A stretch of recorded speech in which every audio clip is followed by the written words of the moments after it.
할렐루야. 네, 좋은 주일입니다. 하나님 예비하신 큰 축복과 은혜가 여러분 삶 가운데 가득하기를 바랍니다. 아까 영상에서 보신 것처럼 저희 키드랜드가 이제 K를 킨더가든도 시작을 합니다. 그래서 조금씩 익스팬드 해가고 있는 중인데요. 우리 자녀들, 손주들 또 많이 보내주시기를 바랍니다. 한 학생들이 지금 한 80명, 교사들이 한 13명 정도 있는데요. 계속 늘어나고 있는 추세라고 합니다. 우리 건너편에서 우리 케냐 우리 선교 바자회도 하는데요. 많이들 후원해 주셔서 우리 선교 여행에 큰 보탬이 될 수 있기를 바랍니다. 오늘은 당신이 바로 그 사람이요 제목으로 말씀을 전할게요. 여러분 기억나시는지 모르겠습니다. 우리 2002년을 여름을 뜨겁게 달궜던 월드컵, 저희가 4강에 올랐던 그런 기염을 토했죠. 아직도 기억이 납니다. 2002년에 국가대표팀들 그 전에 막 소집해서 처음 어떤 거스 히딩크 감독이 이제 부임했을 때 다들 기대가 많았어요. 선수들도 국가대표 선수들이 우리나라에서 축구 제일 잘하는 사람들을 모아놨으니까 또 얼마나 또 기라성 같은 사람들이 있었겠습니까? 감독이 새로 부임을 왔는데 다들 이제 유럽의 이제 선진 축구를 우리가 배울 수 있겠다. 뭔가 전략적인 전술적인 부분, 테크니컬한 거, 어떻게 하면 슈팅을 잘하는가, 세트피스 어떻게 잘 준비할 건가, 이런 것들을 좀 배워보려고 사람들이, 그 대표 선수들이 잔뜩 기대를 하고 있었는데 제일 먼저 와가지고 제일 먼저 시켰던 운동이 뭐냐면 그 셔틀런이에요. 셔틀런. 삑 하면 이쪽 가서 뛰고 삑 하면 저쪽 가고 뛰고 뭐 이거 찍고 하는 거 있잖아요. 그거를 계속 뺑뺑이를 돌리는 거예요. 그래서 우리가 명색이 국가대표 선수인데 맨날 초딩들처럼 뭐 삑삑이 이것만 시키고 앉았냐고 막 이 선수들이 처음에 굉장히 반발이 심했다 그래요. 그래서 이제 한번 테스트를 해보니까 이게 20m 간격으로 그려져 있는 그 선 사이를 처음에는 9초 삑 하는데 9초를 이렇게 시작해요. 그러다가 점점 빨라져 8초, 7초, 6초 이렇게 하다가 나중에는 뭐 4점 몇 초 안에 빠바박 이걸 하게 시키는 거예요. 그러니까 이걸 나중에 쭉 해보니까 이 처음에 할 때 이영표, 이천수, 송종국 다 144회 많이 해요. 설기현 137, 차두리 132, 안정환 124 하는데 저기 황선홍 94 뭐 이렇게 좀 노장 선수들은 이게 자꾸 막 떨어지다가 나중엔 탈락하는 거예요. 이걸 하니까 그렇게 길고 날던 막 그 자부심이 대단하던 프로 축구 선수, 국가대표 선수들이 이 자기의 체력이 얼마나 저질인지를 그때 깨닫게 된 것이죠. 비로소 날고 기는 이 프로 선수들이 자기의 체력이 형편없는 수준인가를 깨달으면서 자기 객관화가 가능해지기 시작한 거예요. 그 전에는 우리 한국 선수들은 우리는 투지는 최고다. 뭐 실력은 이렇게 기술은 좀 떨어질지 모르지만 투지와 정신력과 체력은 좋다. 기술이 좀 떨어질 뿐이다 라고 생각을 했는데 이 일들을 계기로 이게 완전히 뒤바뀌어졌어요. 그래도 기술과 전술은 좀 괜찮은데 제일 약한 게 체력이고 그리고 정신력도 약하다. 우리가 유럽에 대해서 우리는 안 돼라는 이 피해의식과 그게 너무 강하다는 거예요. 그래서 같이 싸우면 우리는 항상 진다고 생각을 해요. 그래서 일부러 붙여놔요. 5대0으로 깨져가지고 5대0이라는 별명을 받을 정도로 했어도 I don't care. 그런 별명으로도 난 상관없다. 일단 붙어봐라. 그런데 자꾸 체력 훈련을 하고 하니까요. 처음에 이렇게 막 지다가 조금씩 나중에 이게 올라오는데 두려움도 극복하고 체력도 극복하는 거예요. 나중에는 선수단 대부분이 120회 이상을 하게 되고 140회를 넘는 선수들도 나오게 됐다는 거죠. 그러면서 굉장히 큰 성과를 거두게 된 계기가 되었다고 합니다. 자기 객관화, 자기의 능력치를 숫자로 볼 수 있는 거예요. 확인해 보는 거죠. 세상의 심리학에서 이것을 메타인지라고도 부릅니다. 내가 뭘 아는지 알고 또 내가 뭘 모르는지도 알아야 된다는 거예요. 내가 뭘 모르는지 알면 알매 궁극에 다다른다는 거죠. 현재 내가 할 수 있는 게 뭐고 나의 한계가 무엇인지 객관적으로 깨닫는 거예요. 내가 어떤 영역에서 성공했고 어떤 영역에서 실패했는지를 잘 알면 거기에 맞춰서 효과적으로 내 일을 할 수 있고 할 수 있는 것에 집중하고 못하는 것은 내가 보완하려고 애쓰고 실패하더라도 담담하게 그것을 받아들일 수 있게 되는 거죠. 자기 객관화가 안 된 사람들은요, 자기에게는 한없이 관대한데 남들에게만 엄격해요. 남들에겐 다 엄격하고 내가 실패하고 내가 어려운 거는 그냥 세상 탓, 남의 탓, 상황 탓, 국가 탓, 나라 탓, 이거 다 남의 탓을 하는 거예요. 그래서 이 자기 객관화가 잘 안 된 영화 감독이나 뭐 작가들이나 가수나 아티스트들이 어떤 작품을 만들었는데 흥행에 실패하잖아요. 그러면 천재가 세상을 몰라줘. 세상이 이 천재를 몰라줘. 내가 고독한 천재야. 내가 시대를 잘못 타고났어. 그러면서 사람들을 탓해요. 나는 정상인데 사람들이, 나는 탁월한데 사람들이 아직 나를 이걸 못 따라오는 거야 라고 계속 사람들을 블레임을 하는 거죠. 물론 가끔가다 그런 정말 시대가 못 따라가는 천재들이 있을 수 있어요. 대부분의 경우에는 자기 객관화가 안 돼 있다는 것이죠.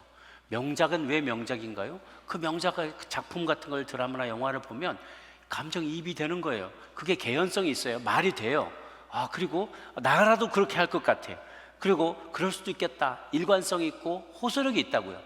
그런데 그렇지 못한 사람들이 있으면 개연성도 없고 일관성도 없고 호소력도 없는데 자기 세계관을, 자기의 감정을 남에게 막 강요하려고 해요. 그럼 설득력이 떨어지고 실패하게 되는 거죠. 건강한 자기 객관화가 그래서 필요해요. 내가 사람들이 잘못된 게 아니라 내가 고쳐야 될 부분이 있다면 그걸 객관화시켜서 바라봐야 되는 거예요. 나는 이런 부분이 부족하다. 이것은 노력해야 되고 어떤 부분은 내가 많이 노력하는 거에 비해서 아웃컴이 별로 좋지가 않으니까 차라리 내가 같이 노력했을 때 더 많은 성과와 열매를 거둘 수 있는 이거에 집중하는 게 더 효과적이겠다라고 스스로 판단할 수도 있는 것이죠. 특별히 하나님은 우리를 바라보실 때 우리가 하나님 앞에서 범죄한 부분을, 하나님 앞에서 선을 행할 것도 알지만 그러나 우리가 어떤 부분에서 하나님 앞에서 연약한지, 어떤 부분에 우리가 범죄를 저지르고 있는지, 어떤 부분에서 하나님께 멀어졌고 떨어져 있는지를 우리가 분명히 알기를 원하세요. 우리의 현 주소를 정확히 알기를 주님은 원하세요. 그래서 오늘 이야기를 통해서 그런 진리를 저희가 깨달을 수 있게 되기를 바랍니다. 다윗과 나단이 주고받은 대화인데요, 이것을 보면서 다윗이 정말 천일공로한 죄악을 저질렀는데 그 다음부터 어떻게 이 대화를 통해서 자기 객관화를 이루게 되었는지를 우리 같이 한번 볼 수 있기를 바랍니다. 오늘 나누게 될 이야기의 첫 소절은 나단의 비유 이야기입니다. 나단의 비유 이야기. 지난 시간에 우리가 나눴습니다. 교만은 패망의 선봉이다. 나 이런 도에는 절대 시험 들지 않아. 내가 짬밥이 신앙생활을 40년, 50년 했는데 이런 일 가지고 내가 걸러넘지는 않아. 난 절대로. 내가 배울 만큼 배웠고 훈련도 많이 받았고 나이도 들었고 나는 그런 거에 눈 하나 깜짝 안 해 라고 생각하는, 바로 그거가 우리가 걸려넘어지기 쉬운 요소가 된다는 거죠. 교만하면 바로 넘어진다. 또 하나는 죄악은 그냥 하루아침에 뚝 떨어지는 게 아니다. 살인하고 싶은 마음이 하루아침에 뚝 떨어지는 게 아니고 도둑질하는 게 하루아침에 하는 게 아니다. 바늘은 처음에는 좀 두려움에 떨면서 훔쳤다가 나중에 소 하나 그냥 슥 끌고 간다는 거죠. 점점 진화돼요. 점진적으로 진화돼요. 보고 취하고 눕더라라고 했죠. 한순간이 아니라 작은 죄를 용인하면 점점 커져가게 된다. 마지막으로 손바닥으로 해를 가릴 수 없다. 하늘을 가릴 수 없다. 하나님은 다 보고 계신다는 거예요. 여호와의 보시기에 좋지 못하였더라. 하나님 판단하시는 게 지난 마지막 장면이었죠. 이렇게 이 끔찍한 범죄를 저지르고 나서 1년의 시간이 흘렀어요. 참 신기하죠. 하나님이 바로 벌하지 않으시고 1년의 시간을 기다리세요. 왜 그러셨을까? 그 1년 동안은 다윗이 두 다리 쭉 뻗고 잤을까요? 밧세바가 내가 원하던 밧세바가 왔으니까 막 날마다 천국이었을까요? 그러지 않았을 것 같아요. 다윗이 어떤 사람입니까? 하나님을 늘 예배하고 하나님의 마음에 합하던 사람이었어요. 늘 하나님과 대화하고 기도하고 하나님의 임재를 체험하던 사람이에요. 시편을 수십 편을 쓰면서 늘 하나님을 노래하던 사람이었습니다. 그런데 무고한 사람을 죽이고 한 여인을 간음을 하고, 그리고 그를 내가 취하는 10계명 중에서 세보니까 4개더라고요. 살인하지 말고, 간음하지 말라, 도적질하지 말라도 또가 있어요. 남의 소유를 탐내지 말라가 10번째였고요. 4개까지도 어겼던 그 사람이 하루아침에 그 하나님과 이 관계가, 이런 범죄를 저지르고 하나님과 무슨 낯으로 하나님을 뵙겠습니까? 여러분도 이렇게 어렸을 때 훔치면 아버지 어머니 지갑에서 뭐라도 하나 훔치거나 괜히 수미양가 그 통지표 가져다가 도장 찍어야 되는데 내가 가라로 막 써가지고 가져갔거나, 그 다음날 아버지 어머니 얼굴 볼 수가 있겠나요? 야 아무개야, 좋은 아이라. 왜 너 왜 깜짝 놀라냐? 뭐 보기만 해도 깜짝깜짝 놀라잖아요. 왜? 지은 죄가 있으니까. 지은 죄가 있으면 낯을 들 수가 없어요. 그분 사람도 그러잖아요. 우리 애들도 우리 손주들도 뭐가 후딱 하면은 뭔가 잘못한 거예요. 옛날에 어렸을 때 애들 키울 때 보니까 막 암기 하고 훅 이렇게 막 쳐요.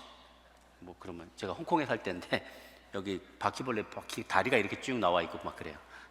뭐 주워 다니는 거 막 애가 어렸을 때 막 주워 먹으니까 먹다가 근데 뭐가 삐죽 나와 있고 막 그러더라는 거예요. 우리는 딱 보면은 알아. 하나님 딱 보시면 안다는 거죠. 그러니까 죄 지은 다윗이 살인하고 간음하고 남의 것 다 취하고 나서 두 발 뻗고 살 수 있겠냐는 거예요. 근데 사실 사람들은 속일 수 있었을 거예요. 백성들은 다윗을 성군으로 추앙했을 겁니다. 야, 우리 역시 다윗 왕은 최고야. 전선에서 저렇게 불행하게 죽은 우리아의 아내, 저 과부된 아내를 저렇게 혼자 두기가 너무 불쌍하니까 그가 데려다가 이렇게 왕비로 삼아주는 거 봐. 역시 우리 왕은 최고야. 속도 모르고 많은 백성들은 다윗을 추앙했을 거예요. 그 다윗은 알죠. 자기가 이게 지금 할 짓이 아니라는 걸. 그러니까 밤에 자는데도 마음이 편치 않은 거예요. 우리가 범죄하면은요, 하나님께서 우리의 기도를 귀 기울이지 않으십니다. 우리의 기도가 하나님 앞에서 기도가 막혀버려요. 이사야서 59장 1절 2절 말씀 같이 한번 볼까요? 시작. 여호와의 손이 짧아 구원하지 못하심도 아니요 귀가 둔하여 듣지 못하심도 아니라 오직 너희 죄악이 너희와 너희 하나님 사이를 갈라놓았고 너희 죄가 그의 얼굴을 가려서 너희에게서 듣지 않으시게 함이니라. 하나님 귀가 어두워서 우리 기도 못 듣는 거 아니에요. 손이 짧아서 도와줘야 되는데 아유 거기까지 안 미치네 라는 것도 아니라는 거죠. 왜 하나님은 우리가 아무리 불러도 대답이 없고 아무리 구하여도 응답이 없을까? 우리의 죄가 하나님과 우리 사이를 가로막았다는 거예요. 그래서 하나님이 우리에게 얼굴빛을 비춰주지 않으시기 때문에 그 사이에 갈림이, 교제가 끊어지게 된 거죠.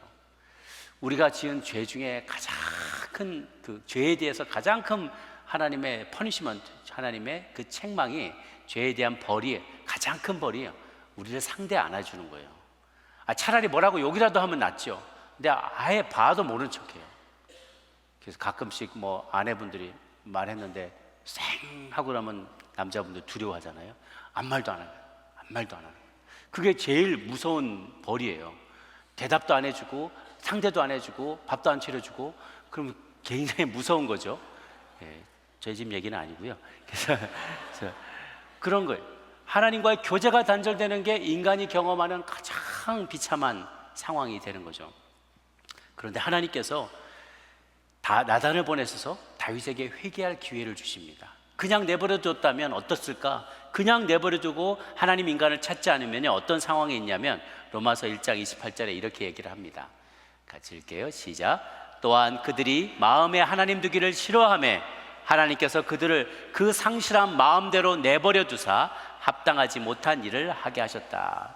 하나님이 그냥 내버려 두면 합당하지 못한 죄를 계속 지으면서 죄를 뭉개고 앉아 있어요. 개운 것을 먹고 더러운 돼지같이, 개돼지같이 자기가 배설한 거 그거 먹고 개운 거 그거 먹고 그 안에서 뭉개고 있을 비참하고 더러운 추한 인생을 살았을 거예요. 그런데 하나님께서 찾아오셨어요. 나단 선지자를 통해서 찾아오신 것이죠. 그리고 그에게 기회를 주신 거예요. 회개할 기회를 주셨어요. 그러지 않을 때는 자기 객관화가 어렵습니다. 남에게는 항상 엄격하고 자기에게는 한없이 관대한 내로남불이라고 하죠. 그런 자세를 가지고 있었을 거예요. 근데 하나님이 진노 가운데도 긍휼을 베푸세요. 하박국 3장 2절 말씀입니다. 시작. 여호와여 내가 주께 대한 소문을 듣고 놀랐나이다. 여호와여 주는 주의 일을 이 수년 내에 부응하게 하옵소서. 이 수년 내에 나타내시옵소서. 진노 중에라도 긍휼을 잊지 마옵소서. 우리 하나님은 두 가지가 다 있어요. 진노하시지만 그래도 불쌍히 여겨주세요. 우리가 자녀들이 막 나쁜 짓 하면 막 이놈 자식 막 하지만 밥은 내준단 말이에요. 진노하지만 그래도 그 가운데 긍휼이 있어요. 나단 선지자가 그 아버지의, 하나님 아버지의 긍휼의 마음을 가지고 찾아옵니다. 시도하는 거예요. 한 비유를 얘기해 주는데요. 어떤 한 마을에 이 나라의 한 부유한 부자와 가난한 사람이 있었다라고 얘기를 합니다. 그런데 어느 날 이 가난한 부자인 사람에게 손님이 하나 찾아왔어요. 그런데 이스라엘에서는 손님이 찾아오면 그분들에게 식사와 처소를 제공하는 게 그들의 관례입니다. 허스피탈리티, 중동의 허스피탈리티예요. 누구나 오면은 묻지 않고 그 사람이 심지어 원수일지라도 찾아오면 그들에게 선을 베푸는 것이 그들의 관습이고 문화인 거죠. 그런데 이 부자는 말 그대로 소, 양 수백 마리가 있는 사람이에요. 아주 갑부예요. 그런데 그 옆에 있던 가난한 또 한 사람은 가진 게 이 작은 암양 새끼 하나뿐이어서 그 새끼를 데려다가 늘 먹고 같이 마시고 품에다가 누이고 정말 자기 딸처럼 먹이고 입히고 키우면서 그렇게 너무나 아꼈던 사람이었던 거예요. 거기 양 한 마리가 있는데, 그런데 이 부자가 이 가난한 사람의 그 양 한 마리를 잡아다가 그걸 빼앗아다가 자기 손님에게 대접했다는 거예요. 그 얘기를 이렇게 전하니까 다윗이 노발대발하면서 나단에게 말하기를, 여호와의 살아계심을 두고 맹세하노니 이 일을 행한 그 사람 마땅히 죽을지라 라고 얘기하고, 6절에 그가 불쌍히 여기지 아니하고 이런 일을 행했으니 만약에 그가 죽음 사형을 당하지 않는다 해도 그 양새끼를 4배나 갚아줘야 할 것이다. 남의 소유를 빼앗아가 도둑질하면 4배를 갚아주게 율법에 되어 있거든요. 그러니까 4배는 갚아줘야 될 것이다 하고 큰 소리를 치는 거예요. 근데 아직도 다윗이 분위기 파악을 못하고 있어요. 그 이야기가 자기 얘기를 하고 있는데 남 얘기하듯이 막 흥분하는 거예요. 그러니까 이미 자기가 자기 죄에 대해서 자기가 선고를 해버린 거잖아요. 너 죽을 거야. 그리고 너 4배나 갚아야 돼. 그 이야기를 자기가 아직도 하고 있는 것이죠. 스스로 형벌을 내렸어요. 마태복음의 7장 3, 4절에 예수님이 하신 말씀이 생각이 납니다. 시작. 어찌하여 형제의 눈 속에 있는 티는 보고 내 눈 속에 있는 들보는 깨닫지 못하느냐. 보라, 내 눈 속에 들보가 있는데 어찌하여 형제에게 말하기를 나로 내 눈 속에 있는 티를 빼게 하라 하겠느냐라는 거예요. 항상 그렇죠. 우리 남의 눈에 있는 조그만 티, 속눈썹이 거기 눈에 묻은 것 같아 막 하는데, 야 너는 기둥이 뽑혀 있다. 야 그 기둥이 박혀 있다 네 눈에. 그렇게 주님이 얘기하시는 거예요. 우리 눈에 기둥이 박히면 하나도 안 보이잖아요. 근데 내 눈에 기둥이 안 보인다는 거죠. 다윗의 모순적인 태도예요. 그런 풍성한 은혜를 체험했음에도 불구하고 그 하나님의 은혜를 배은망덕한 행위로 되갚았다는 거죠. 너가 그 부자와 같은데 하나님이 이렇게 풍성해 줬는데 배은망덕하게 갚았다는 거예요. 이쯤에서 두 번째 저희가 소주제로 나눈 것은 나단의 고발. 당신이 바로 그 사람이라. 7절에 당신이 그 사람이라 나단이 다윗에게 일갈을 합니다. 당신이 바로 그 사람이다. 다윗이 화들짝 놀랍니다. 내가 너를 이스라엘 왕으로 기름 부어주지 않았냐? 사울의 손에서 너를 구원해주지 않았느냐?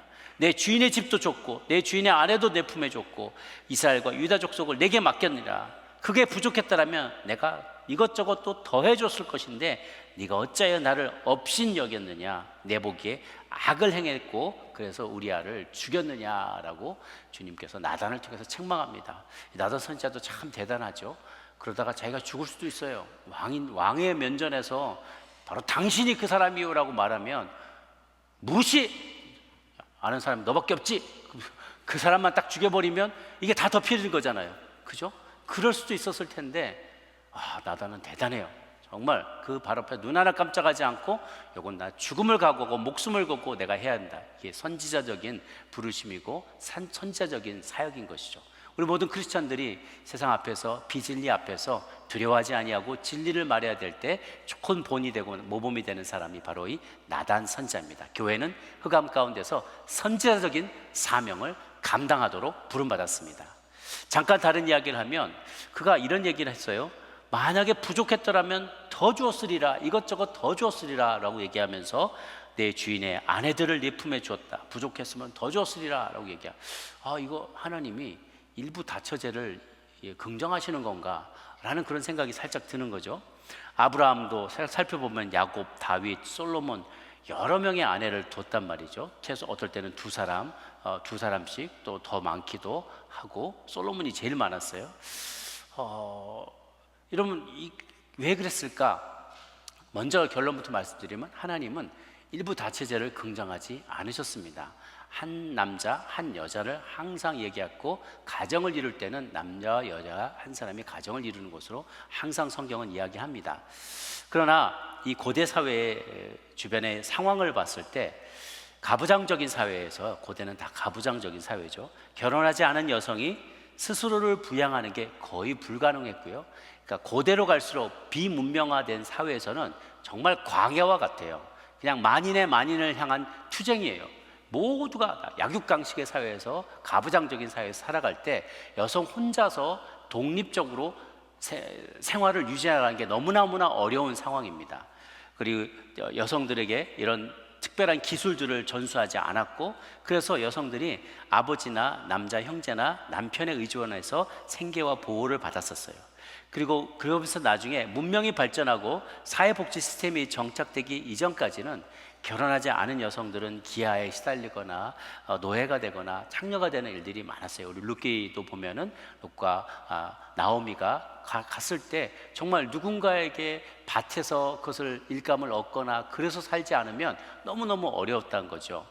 그래서 하나님은 남편을 찾을 수 없는 여성들을 보호하고 필요를 공급받을 수밖에 없는 그 현실을 인정해 주셨어요.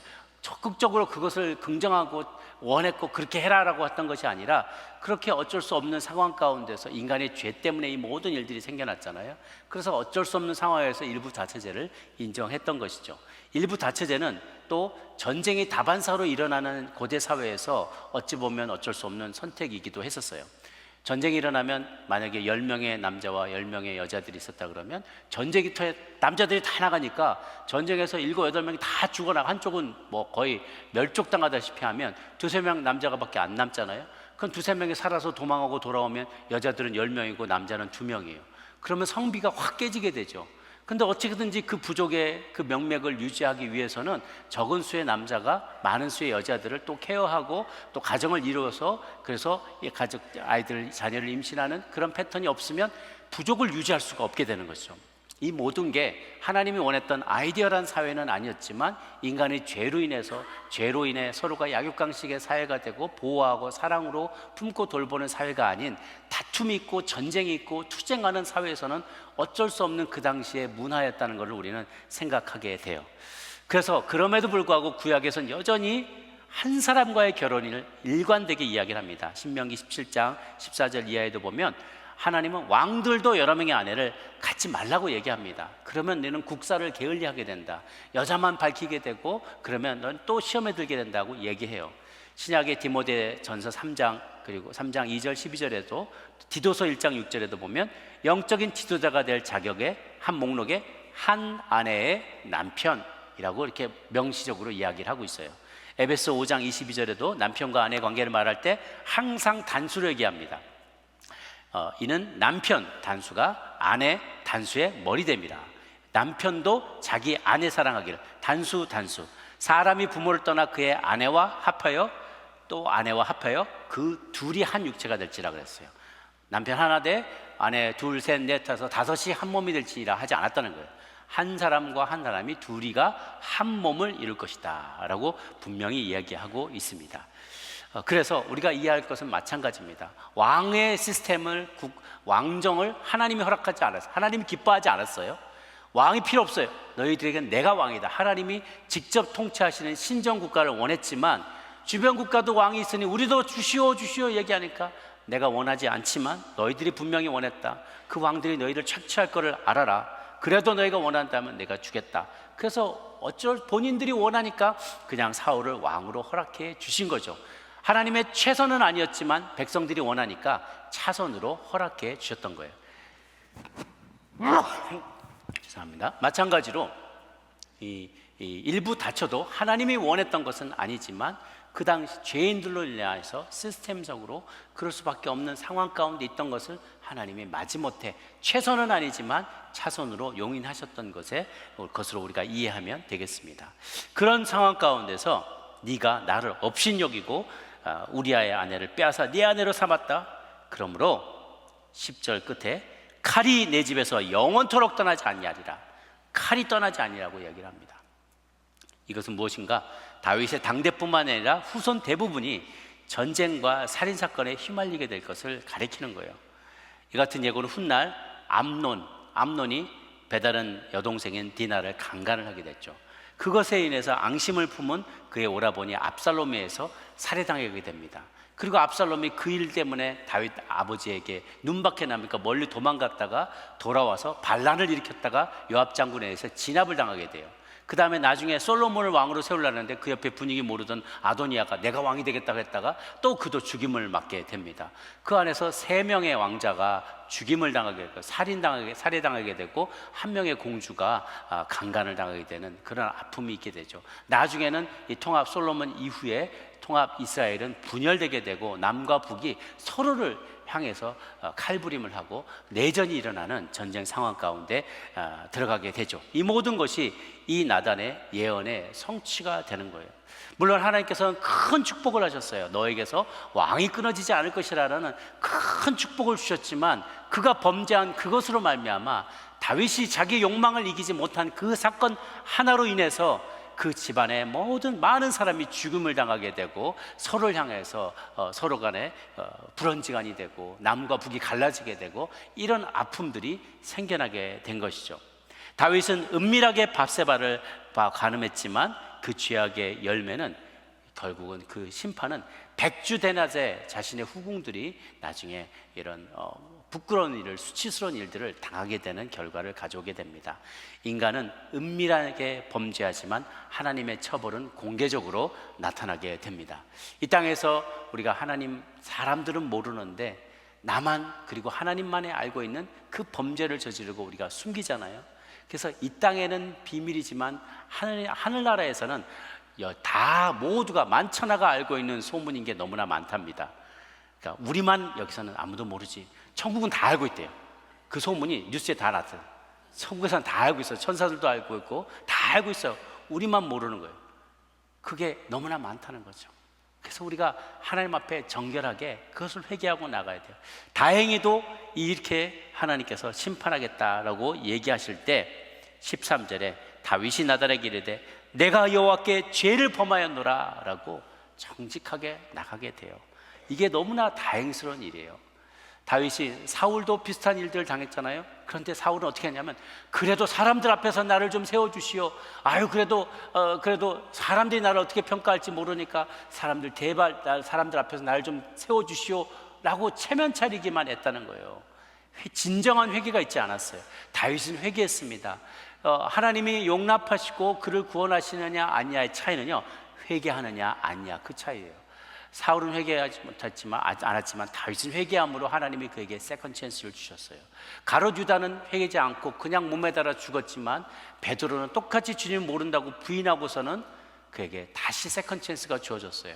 순교할 때까지 하나님을 열심히 섬기다가 돌아갔고 하나님께서 길을 귀하게 사용하셨죠. 중요한 것은 회개입니다. 회개. 제 아무리 큰 죄악을 저질렀다 하더라도 주님 앞에 진정한 마음으로 회개하며 나아가면 주님께서 우리를 불쌍히 여겨 주실 것입니다. 다윗은 그렇게 변명하지 않고 가감없이 토설하였고 내가 왕인데 말이지 이렇게 하지 않고 어린아이와 같은 마음으로 겸손하게 하나님께 회개하며 나갔어요. 이때쯤에 쓴 시편이 시편 51편인데요 9구절절이 그의 마음을 담고 있습니다. 한번 다 읽기는 기르고요 1절, 5절, 9절, 11절 저하고 교독하도록 할게요. 하나님이여 주의 인자를 따라 내게 은혜를 베푸시며 주의 많은 긍휼을 따라 내 죄악을 지워주소서. 나의 죄악을 맑게 씻으시며 나의 죄를 깨끗이 제하소서. 물은 나는 내 죄가를 아오니 내 죄가 항상 내 앞에 있나이다. 내가 주께만 범죄하여 주의 목전에 악을 행하였사. 주께서 말씀하실 때 의로우시다 하고 주께서 심판하실 때 순전하시다 하리이다. 내가 죄악 중에서 출생하였으며 어머니가 죄 중에서 나를 잉태하였나이다. 주의 얼굴을 내 죄에서 돌이키시고 내 모든 죄악을 지워주소서. 하나님이여 내 속에 정한 마음을 창조하시고 내 안에 정직한 영을 새롭게 하소서. 나를 주 앞에서 쫓아내지 마시며 주의 성령을 내게서 거두지 마옵소서. 이거 보는데 그냥 시편 51편은 곳곳에 눈물 자국이 떨어져 있었을 것 같아요. 원문을 보면은 얼마나 그 마음이 통에 자복하는 마음이었겠어요. 그가 내가 왕인데 말입니다 이렇게 하지 않고 내가 태어날 때부터 악했습니다. 어머니가 죄 중에 나를 잉태했습니다. 나는 하는 게 다 악한 것 뿐입니다. 내가 주님 눈앞에서 악을 행했습니다. 주의 목전에 악을 행했습니다. 내 죄가를 내가 잘 압니다. 내 죄가 내 앞에 항상 있습니다. 주님 앞에 회개하지 않았기 때문에 그 죄가 계속 그 눈앞에 어릉어릉 거렸다는 거예요. 이제 나를게 그 모든 죄를 돌이켜 주시고 정결케 해 주옵소서. 주의 얼굴을 내 죄에서 돌이켜 주십시오. 모든 죄악을 지워 주십시오. 새 영을 주시고 정한 마음 정직한 영을 새롭게 하소서. 그리고 마지막에 11절에 싹싹 비는 거예요. 나를 주 앞에서 제발 쫓아내지 마십시오. 주의 성령을 내게서 거두지 말아 주십시오 라고 그냥 간절히 소리 발휘되게 비는 거죠. 이게 회개하는 마음이에요. 비록 죄의 결과 칼이 임하고 자식 간의 불화와 분열이 찾아오고 공개적으로 수치를 당하게 되지만 그는 하나님 앞에 즉시 회개함으로 더 큰 재앙이 임하는 것을 그는 막을 수가 있게 된 것이죠. 그러나 이 다윗이 범한 것 중에 가장 어떻게 보면 하나님 나라에 큰 데미지를 입혔던 것은 바로 이 14절에 해당되는 건데요. 세 번째 요지는 원수의 비방 앞에 선 다윗의 이야기입니다. 14절을 같이 한번 읽도록 하겠습니다. 14절 말씀입니다. 시작. 이 일로 말미암아 여호와의 원수가 크게 비방할 거리를 얻게 하느니라. 당신이 낳은 아이가 반드시 죽으리라. 뭔 말입니까?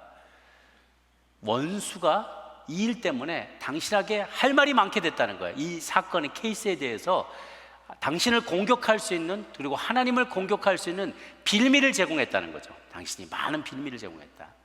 요즘 뉴스에 한국의 이제 재판정 이야기가 굉장히 많이 중계가 되더라고요. 법정에서 검사가 뭐라고 말하고 고발하는지, 변호사가 어떻게 변호하는지, 증인이 무엇이라고 말하거나 증거로 어떤 문건이 채택되느냐 하나하나가 진실을 가리고 고발된 사람의 운명을 결정하는 굉장히 중요한 역할을 하는 걸 봅니다. 제가 옛날 생각이 났어요. 제 아버님이 이제 교회를 안 다니셨는데 제가 또 이렇게 고등학교, 대학교 교회 가고 은혜를 받고 그러면서 대학 가서 졸업반 때 4학년 때 아버지 저 신학 하려고 합니다. 신학 대학원 가려고 합니다. 했더니 집으로 편지가 하나 날아왔어요. 이제 시골에 계시고 저는 서울에 있으니까 편지가 날아왔어요. 이놈 자식 집에도 들어오지도 말라고. 그래서 정말 아버님 가끔씩 서울 올라올 때 저 집 나가 있고 막 딴 데 가 있고 그랬었어요. 그렇게 너무 실망이 크셨던 거예요. 이제 고생하면서 가르쳐 놨더니만 갑자기 신학한다고 뚱딴지같이 엉뚱한 길을 가니까 아버님이 되게 실망하셨던 거예요. 그래서 저 아버님이 교회를 안 다니시니까 열심히 교회 열심히 믿게 해달라고 열심히 기도했죠. 그러던 어느 날이었는데 밤에 꿈을 꿨어요. 꿈을 꿨는데 꿈속에 재판장에 제가 딱 앉아있는 거예요. 방청석에. 앞에 보니까 누가 하나 끌려 나왔는데, 죄수복을 입고 끌려 나왔는데 아버님이 끌려 나오신 거예요. 포승줄을 탁 묶고, 그리고 막 그 피고석에 탁 앉아 계시는데 옆에 검사가 딱 들어오더니 이 아버님이 잘못한 거를 하나하나 낱낱이 고발하는 거예요. 막 피고는 뭐 어쩌고 이런 사람은 마땅히 죽어 마땅합니다. 막 열변을 토하는데 아버님이 한마디도 대꾸도 못하시고 고개를 쏙 숙이고 맞다고 그냥 이러고 가만히 계시는데요. 제가 마음이 막 억장이 무너지는 거예요. 아버지 저러다가 정말 돌아가시면 어떻게, 사형당하면 어떡하지? 막 이 마음이 걱정이 돼서 자는데도 제가 자면서도 꿈에 계속 울었어요. 하면서 누가 밖에서 봤으면 뭐 정말 뭐 슬픈 영화 봤나 싶었을 거예요. 계속 혼자서 울면서 방청석에 앉아 있었어요. 그런데 그 검사의 모든 고발이 다 끝나고 났는데 누가 제 어깨를 탁 치고 나가면서 걱정하지 마, 내가 해결할게. 딱 앞으로 나가는 거예요. 변호사예요. 근데 이 변호사가 이 검사가 하는 말 한마디를 다 대꾸하면서 이거를 막 능력 있게 유력하게 반발을 하면서 아버지를 변호를 하는 거예요. 그래서 마지막에 판사가 딱 결판하는데 무죄! 하고 딱 방면하는 거예요. 와, 제가 꿈속인데도요, 이거 얼마나 기쁜지 막 우리 온 가족이 얼싸 안고 막 아버지 안고 같이 춤추고 뭐 그러다가 울다가 웃다가 꿈에서 깼어요. 딱 해보니까 꿈인 거예요. 그래서 가만히 생각을 해봤는데 아버지가 무슨 큰 죄를 지었던 것도 아니고요. 뭐 군인이셨고 장교로 나라 위해서 열심히 봉사하고 그렇게 하시다가 이제 은퇴하셨는데 그리고 무슨 소송 사건이 있었던 것도 아닌데 갑자기 느닷없이 왜 재판정이 벌려졌을까라고 생각을 했는데요, 그게 생각해보니까 하늘 재판장이었던 거예요. 하늘의 재판장이었던 거예요. 예수님을 믿지 않았던, 무슨 큰 죄를 세상 사람처럼 막 지은 게 아니었음에도 불구하고 하나님을 떠난 것 자체가, 하나님 인정하지 않고 살아온 것 자체가 하나님 앞에선 죽어 마땅한 죄인 것이죠. 구원받지 못한 거예요. 그런데 그때 등장했던 그분이 바로 예수님이었어요. 예수님이었어요. 그가 변호하면서 나를 봐서라도 내가 그 죄를 다 치르지 않느냐, 죄를 다 치렀기 때문에 그 사람은 더 이상 죄가 없다, 나를 믿고 여기까지 온 사람이다, 그러니 그를 무죄로 방면해줘도 괜찮다, 내가 죄값을 다 치렀다라고 변호사가 이미 다 얘기했기 때문에 무죄하고 무죄 방면이 되었던 것이죠. 그걸 생각하면서, 그런데도 그 소식이 얼마나 우리에게 기뻤는지 몰라요. 그러니까 우리가 잘 생각해 본다면 이 하나님의 재판정 안에서 벌어지는 일들을 생각해 보면요, 우리가 지상에서 범죄할수록 제일 좋아하는 게 누굴까? 사단이라는 거예요. 사단에게 빌미를 주는 거예요. 꺼리를 주는 거죠. 우리가 피고인으로 서게 됐을 때 우리를 고소하고 고발할 꺼리를 계속 주는 거예요. 빌미를 주는 거죠. 보시오 재판장, 당신이 만든 인간들이 하나같이 다 죄인지 않소? 당신이 만든 법대로 하면 이 중에 용서받을 사람 아무도 없어요. 이 사람 뭐 죄를 졌고 저 사람도 뭘 지었고 저 사람도 저 인간도 다 저런 죄를 졌죠. 당신이 법대로 한다며 법대로 처분하시오 하고 재판장, 사단이 검사 역할을 하면서 우리를 다 고발할 거예요. 하나하나 다 고발할 거예요. 다윗이 했던 일은 이 고발할 때 빌미를 더 제공한 거예요.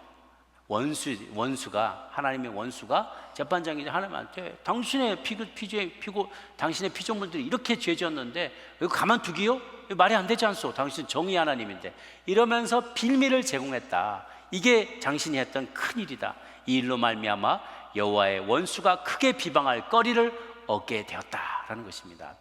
사랑하는 여러분, 여러분들이 하나님 앞에 범죄했을 때 아무도 모르는데 나만 알고 하나님만 알아요. 그런데 그렇다 할지라도요, 영적인 재판장에서는, 하늘나라 재판장에서는 우리가 이미 그만큼 원수에게 자리를 내준 거예요. 그가 할 말이 많게 만들어주고 증거가 산더미같이 쌓였어요. 우리가 범죄한 그 사건과 그때의 레코드와 그때 딱 찍어놓은 사진과, 내가 은밀히 지었지만 사단은 다 사진 찍어놨어요. 다 레코딩 해놨어요. 그래가지고 마지막 법정에다 다 틀어놓는 거예요. 저거 죄 짓지 않았냐, 저 죄 짓지 않았냐. 우리는 할 말이 없게 돼요. 그러니까 하나님 앞에 우리가 범죄하는 것은 다 그에게 빌미를 주는 거다. 원수에게 빌미를 주는 거다. 빌미 주지 않으려면 어떻게 되는가? 회개해야 된다는 거예요. 회개해야 된다는 거예요. 회개는 크게 두 가지로 볼 수가 있어요. 일시적인 회개가 있고요, 반복적인 회개가 있습니다. 일시적인 회개는 하나님을 떠나 죄 가운데 살던 우리 인생이 옛 생활을 버리고 이제는 하나님을 믿으며 그의 명령에 순종하며 살겠노라고 돌이키는 것을 말해요. 이거는 큰 인생의 큰 방향 전환입니다. 하나님 인정하지 않고 살다가 하나님이 내 인생의 주인입니다 라고 과거의 삶을 회개하고 돌이키는 것, 이게 단회적으로 꼭 한 번 필요한, 일생에 여러 번 할 필요 없어요. 딱 한 번이면 족한 이 회개입니다. 그러나 또 여전히 반복돼야 될 회개가 있어요. 그게 뭐냐면, 구원은 받았지만 우리는 여전히 인간성은 연약하고 세상의 유혹과 욕망에 넘어지기가 쉬워요. 무관심에서 혹은 실수로, 때로는 알면서도 우리가 죄에 빠질 때가 있습니다. 그럴 때 우리가 하나님의 용서와 도우심을 구하면서 다시 잘못된 길을, 트랙을 다시 맞게 조정하면서 가야 되는 것이, 이게 반복적인 회개의 필요라는 거예요. 한 번 이때는 우리가 계속 구원판을, 당신은 구원 받았냐, 구원 받았으면 뭐 자꾸 회개하려고 하냐, 여전히 회개가 필요하다는 거예요. 우리는 매일매일 짓는 죄가 있으니까 지식, 감정, 의지 세 영역에서 회개가 필요합니다. 지식적으로 내가 뭘 범죄를 했는지, 하나님 앞에 어떤 죄를 지었는지를, 내가 얼마나 더러운 죄인지를 알고 그 사실을 받아들이고 고백하는 거예요. 지적으로 동의하는 거예요. 내가 그 죄 지은 건 맞습니다. 내가 죄 지었습니다. 지적으로 인정하는 거예요. 감정적으로 내가 지었던 그 죄로 인해서 하나님을 슬프게 했다는 것, 그거에 대해서 내가 가슴 아파하는 것, 이게 감정적인 회개가고요. 의지적인 회개는, 그렇지만 내가 이제는 의지적으로 이거를 돌이키겠습니다. 다시는 똑같은 죄를 짓지 않겠습니다. 각오하고 돌이키려고 결단하는 걸 말해요. 그래서 지식, 인정하고 감정, 내 마음으로 죄 지은 거 슬퍼하고 의지적으로 다시 다시는 그렇게 하지 않겠습니다라고 간구하며 나갈 때 내 힘을 뛰어넘는 성령님께서 내게 임하셔서 다시는 똑같은 죄를 그만큼 자주 짓지 않도록 나를 더 성화시켜 나가게 도와주신다는 것입니다. 요한 1서 1장 9절 말씀을 마지막으로 함께 읽습니다. 시작. 만일 우리가 우리 죄를 자백하면 그는 미쁘시고 의로우사 우리 죄를 사하시며 우리를 모든 불의에서 깨끗하게 하실 것이요. 아멘. 이 말씀대로 여러분 지었던 모든 죄악들 하나님 앞에서 나는 괜찮습니다, 내가 이런 죄 짓지 않았습니다, 객관하는데 실패하는 이들이 너무나 많은데 하나님 앞에 정직하게 나가십시다. 변명하지 말고 이런 죄 안 지은 사람 누가 있습니까? 나만큼만 살아보라 그래 하지 말고 정말로 정직하게 죄를 죄인이라고, 죄 지은 것을 죄 지었다고 말하면서 바로 당신이 그와 같은 사람입니다, 바로 당신이 그 사람이다 라고 지금 나단이 여러분에게 이야기하는 것으로 여기시고 마음에 받아들이시고 지었던 은밀한 죄도 주님 앞에 다 드러난다는 것, 은밀하게 지어도 그 처벌은 백주대낮에 밝은 곳에서 하나님은 그것을 다 드러내게 되는 그날이 있다는 것을 기억하시고 그것을 면할 수 있도록 매 순간 회개하며 주님 앞에 영적으로 목욕하고 샤워하고 계속 하나님 앞에 정결하게 나아갈 수 있는 저 여러분 모두가 되시기를 주님의 이름으로 축복합니다. 기도하겠습니다.